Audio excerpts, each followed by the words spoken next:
You're lying in bed, the sheets are a little cold, and the only warmth in the room is the glow of your phone screen.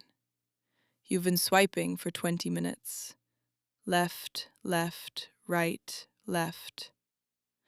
It feels less like looking for a soulmate and more like scrolling through a fast fashion website at 3 a.m. You see a face, a list of curated stats, a few aesthetic photos, and you make a split-second judgment based on a vibe you can't even verify. Then, you match. There's a brief flickering hit of dopamine, the ding that says you're wanted, and then nothing. The conversation dies before it starts, or you go on a date that feels like a job interview for a position neither of you really wants. You go home feeling more alone than if you had stayed in and stared at the wall. We've been told that we live in a golden age of choice, that we have the entire world at our fingertips. But if that's true, why does modern love feel so incredibly cheap? Why does it feel like we're all just products on a shelf, waiting for someone to find a reason to add to cart or return us for a newer model? The truth is, we haven't just changed how we meet, we've changed how we value each other. We've turned the most sacred human experience into a retail transaction. If you're exhausted by dating, I need you to understand that this isn't because you're unlovable or too picky. You are a human being trying to find connection within a system designed for consumption. We are living through a systemic burnout of the heart. The apps aren't built to find you a partner, they are built to keep you swiping.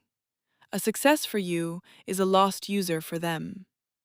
You aren't failing at dating, you're just the only one in the room who still thinks this is about people instead of profiles. We've been gaslit into believing that infinite choice equals infinite freedom. But choice without depth is just a distraction. In 2026, we are the most connected generation in history, and yet we are starving for intimacy. We've traded the slow life of getting to know someone for the fast life of filtering them.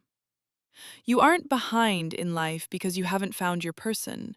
You're just refusing to accept a simulation of love as the real thing. Let's look at the first layer of this catalog culture, the dehumanization of data. When you reduce a human being to a series of tags, height, job, political lean, zodiac sign, you aren't seeing a person. You're seeing a spec sheet. Because we start with the data, we develop a consumer mindset. We go into dates looking for reasons to return the person. We look for the ick, the flaw, the one spec that doesn't match our dream build. We've forgotten that love isn't about finding someone who fits your preset filters. It's about the messy, unoptimized process of two people becoming a we. In the catalog, everyone is replaceable. In reality, no one is. The second layer is what I call the paradox of the next best thing. In a shopping catalog, there is always a newer version coming out next season. The apps have conditioned us to live in a state of relationship FOMO. Even when we find someone great, there's this nagging, algorithmic whisper in the back of our heads. What if there's someone 5% better, just 3 swipes away? This prevents us from ever truly rooting. We keep one foot out the door because we've been taught that commitment is a loss of optionality. But optionality is just another word for loneliness. We are so afraid of choosing the wrong person that we choose no one at all. Or worse, we treat the people we do choose as placeholders until the upgrade arrives. The third layer is the digital hyperreality of aesthetic love. We see couples online who look like they've been color graded by a professional. We see relationship goals that are really just high-end production sets. This creates a state of comparative indifference. Your real-life date, the one who gets nervous, who has a weird laugh, who doesn't look like a filtered render, feels boring by comparison. We've been trained to crave the image of love rather than the weight of it. The apps give us the image, but they can't give us the weight. And so we keep swiping, looking for a feeling that can't be found on a glass screen. We've turned romance into a brand to be managed, and we wonder why our hearts feel so hollow. So, how do we stop being products? How do we find the slow life in a world of fast dating? The shift isn't about deleting the apps, though that helps.